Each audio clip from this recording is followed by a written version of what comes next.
আসসালামু আলাইকুম। পেনাল্টি কিকের আরও একটি নতুন ভিডিওতে আপনাদের সবাইকে স্বাগতম।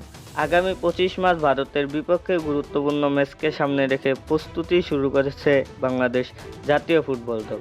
এশিয়ান কাপের বাছাই পর্বে এই ম্যাচের জন্য বসুন্ধরা কিংস এরেনায় অনুশীলনে নেমেছে দল। 30 জনের প্রাথমিক স্কোয়াডের সবচেয়ে বড় নাম হামজা চৌধুরী। বাংলাদেশি বংশোদ্ভূত এই ব্রিটিশ মিডফিল্ডারকে দলে পেয়ে উচ্ছ্বসিত জাতীয় দলের অধিনায়ক জামাল ভুঁইয়া।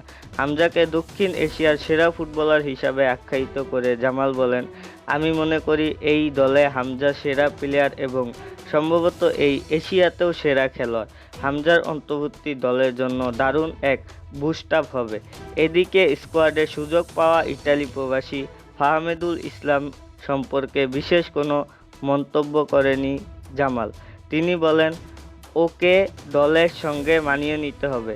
আমি আসলেই তাকে চিনি না, তাই তার সম্পর্কে বিস্তারিত বলতে পারবো না।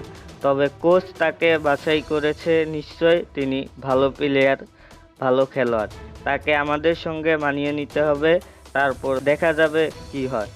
ভারতের ম্যাচে হামজা চৌধুরীর অভিজ্ঞতা দলের পারফরম্যান্স ইতিবাচক প্রভাব ফেলবে বলে আশাবাদী সকলে।